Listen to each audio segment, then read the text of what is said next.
everybody, it's step number 2. Let's move into that real quick. I'm going to change this wording right here. Going down to 2. So step number 2 is going to be fillers and end panels. And let's just get this thing enlarged a little bit so you can see it. There we go.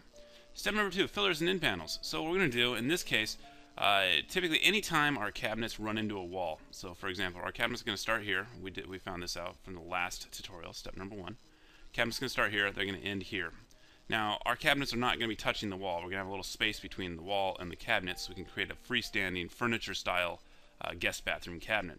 Now if this cabinet was going to touch the wall, you're going to need to use a filler of some sort. And in this case, since it's not touching the wall, we're not going to be using any fillers. We're just going to be using end panels to cover the ends of our cabinets. Now I am going to use what's called a base finished end wide style cabinet. Basically an end panel. It's like this, and I'll just give you a little bit better look here. So basically it's a four-sided, kind of like a turning almost. I'm not a turning, I'm sorry, like a post.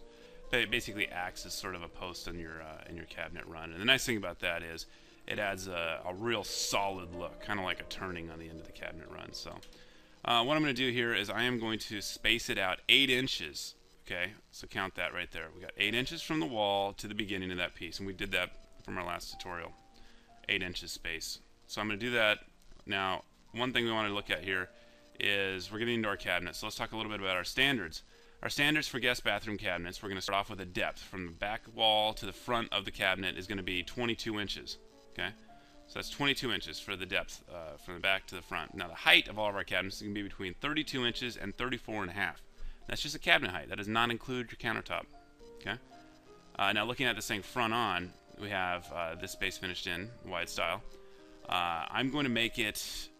I personally, I'm 6'4", so I like to make my cabinets a little bit taller when I do my own guest bathrooms. So I'm going to make this one 34.5 on the upper end of the scale, as you can see right here. That's what I did. Perfect. Now for the depth, on a finished end panel, anytime you have a finished end panel and you go to order it on our website, let's take a look at one real quick.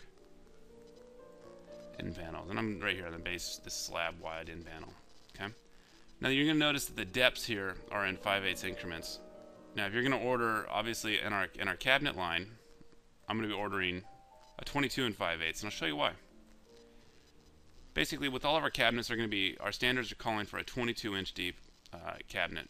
With 22 and 5/8, it's going to cover the side of our doors just a little bit, and it's going to create a more flush look, and it's just more of a furniture style, furniture grade. So if your cabinet depth is going to be 22, your finished ends are going to be ordered at 22 and 5/8.